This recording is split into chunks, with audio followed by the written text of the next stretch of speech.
Assalamualaikum warahmatullahi wabarakatuh. Saya Armandika Pratama ingin menyelesaikan atau mempresentasikan tugas sejarah, yaitu tentang fakta tentang G30 SPKI. Ada seorang ahli sejarah yang sempat meneliti tentang kejadian yang menimpa bangsa kita pada tahun 1965, mengatakan bahwa di tahun Soeharto, menurutku ahli sejarah itu juga termakan image yang sengaja dibuat Soeharto bahwa dia adalah orang yang paling berjasa atas dibubarkan partai yang kini dianggap sebagai partai terlarang di negeri ini. Soeharto adalah prajurit TNI berpangkat cukup tinggi dan juga memegang salah satu jabatan penting dalam jabatan TNI. Sebagai kepemimpinan IR Soekarno adalah seorang perwira tinggi yang tidak selalu diperhitungkan. Itu juga menjadi penyebab tidak terteranya nama Soeharto dalam daftar 7 jenderal yang memiliki target pembunuhan dan pemberontakan PKI. 7 jenderal yang menjadi target operasi PKI yaitu TNI Anumerta Ahmad Yani, Letjen TNI Anumerta MT Haryono, Letjen TNI Anumerta S. Parman, Letjen TNI Anumerta Suprapto, Majen TNI Anumerta Sutoyo Siswomi. Apa mungkin Soekarno lupa pada jasa Soeharto yang menjadi arsitek serangan umum 1 Maret di atas kota Jogja yang berhasil menguasai kota Jogja selama 6 jam yang kala itu dikuasai oleh Belanda? Ataukah Soekarno mengetahui fakta yang sebenarnya terjadi? Pada tahun 1965, tepatnya pada 30 September 1965, sebuah pemberontakan terjadi atas keutuhannya Pancasila.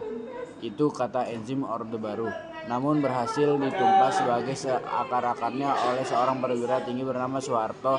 Sebuah cerita isupan jempol. Kisah sebenarnya, ketika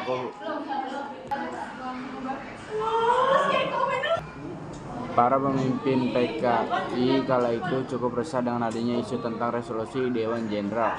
Mereka khawatir jika para jenderal berhasil, maka posisi mereka akan di ujung tanduk.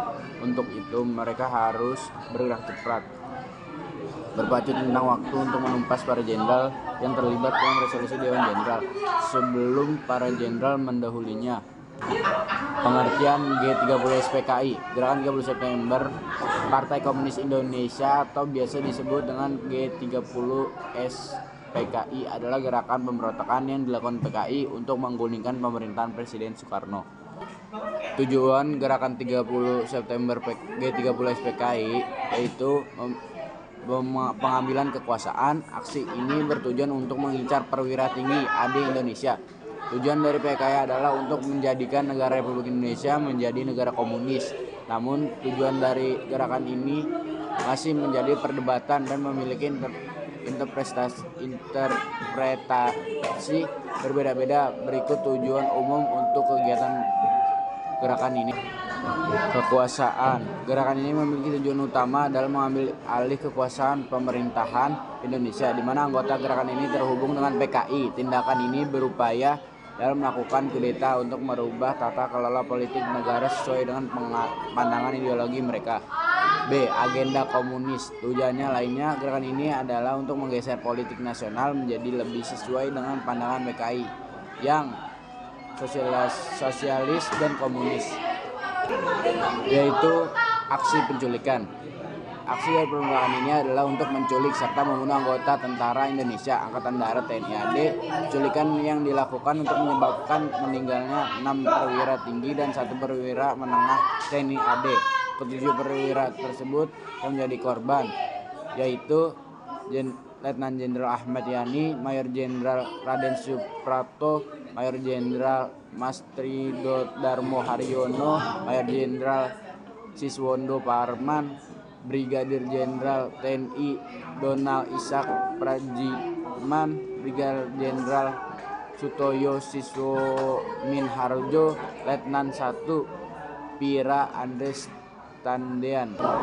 Waktu dalam proses penculikan para petinggi jenderal TNI AD dilakukan di tempat berbeda. Mereka menjelaskan waktu kejadiannya. Pukul 2 dilakukan pertemuan di Lubang Buaya. Pukul 3 satu persatu mereka naik ke kendaraan. Pukul 3.15 beberapa bus truk membawa seluruh pasukan berangkat menuju ke kawasan Menteng Perumahan Elit di Jakarta. Pukul 4 mereka tiba di lokasi. Pukul 5.15 pagi seluruh pasukan kembali dari aksi penculikan dan membawa korban dan melaporkan bahwa operasi militer bernama G30S berhasil dilaksanakan. Jadi kesimpulan itu proses penculikan tiap Jenderal TNI AD, penculikan terhadap Jenderal Yani dipimpin oleh Letu McGinn. Jenderal Yani dibunuh di kediaman dengan melepaskan 7 tembakan. Sebagian dari mereka menyeret jenazah keluar untuk melempar dalam bus yang sedang menunggu setelah mereka kembali dari rumah Jenderal Yani di Jalan Lembang menuju. Penculikan terhadap Jenderal Suprapto dan menggunakan pasukan kecil yang dimuati satu Toyota truk dipimpin oleh Sersan II Sulaiman dan Sekian Sukiman. Jenderal Sukomo ditarik dan diseret ke Toyota truk untuk dibawa ke lubang buaya. Penculikan terhadap Jenderal Parman yang dilakukan di kediaman di Jalan Serang. Jenderal Parman diberikan waktu untuk berganti pakaian dinas. Walaupun Jenderal Parman sadar atas apa yang terjadi, namun dia tidak melakukan perlawanan hingga sampai ke lubang buaya. Sekian dari saya, kurang lebihnya mohon maaf. Wabillahi taufiq wal hidayah. Assalamualaikum warahmatullahi wabarakatuh.